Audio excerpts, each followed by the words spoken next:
Bonjour et bienvenue sur la chaîne d'Elle vous aide. Dans cette vidéo, nous allons voir comment créer une machine virtuelle dans le gestionnaire Hyper-V. Pour commencer, accédez à Hyper-V, cliquez sur Action, Nouveau, puis Machine virtuelle. L'assistant Nouvelle machine virtuelle s'affiche. Dans la page Avant de commencer, cliquez sur Suivant. Sur la page Spécifiez le nom et l'emplacement, entrez un nom pour la machine virtuelle. Par défaut, la machine virtuelle est enregistrée dont C, Programme Data, Microsoft, Windows, Hyper-V. Il est recommandé de créer et d'enregistrer la machine virtuelle à un emplacement différent.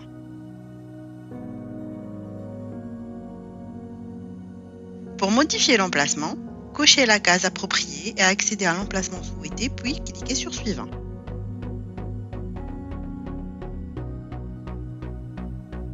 Sur la page Spécifier la génération, sélectionnez Génération 2 et cliquez sur Suivant.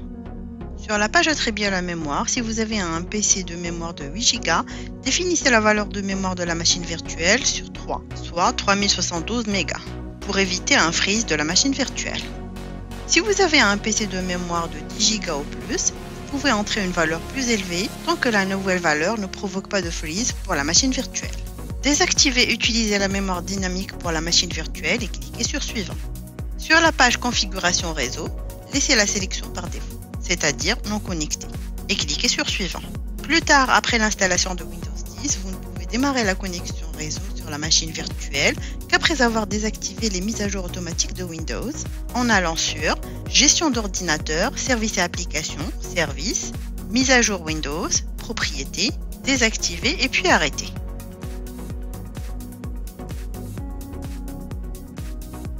Sur la page Connecter un disque dur virtuel, sélectionnez Créer un disque dur virtuel et vérifiez les entrées nom, emplacement et taille. Pour les images de plus petite taille, vous pouvez modifier la valeur de taille à 80 Go. Ensuite, cliquez sur Suivant. Sur la page Options d'installation, sélectionnez Installer un système d'exploitation à partir d'un fichier image amorçable, comme un fichier ISO, accédez au fichier image, puis cliquez sur Suivant.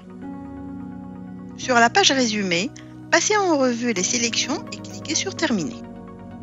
Après avoir créé une machine virtuelle, vous devez en outre configurer quelques paramètres dessus. Sélectionnez le nom de votre système. Dans le volet de droit, cliquez sur Paramètres. Dans la section Matériel, cliquez sur Sécurité et désactivez Enable Secure Boot. Cliquez sur Processeur et augmentez le nombre de processeurs virtuels de 1 à 2. Dans la section Gestion, cliquez sur Intégration Service et sélectionnez Guest Services. Ceci termine le processus de création d'une machine virtuelle dans le gestionnaire Hyper-V. Si vous avez des questions à ce sujet, laissez-nous un commentaire sous la vidéo ou vous pouvez contacter nos agents de support technique sur Facebook ou Twitter. Laissez-nous un pouce bleu si vous avez aimé ce contenu et abonnez-vous à la chaîne d'Elle vous aide pour suivre la sortie de nouvelles vidéos.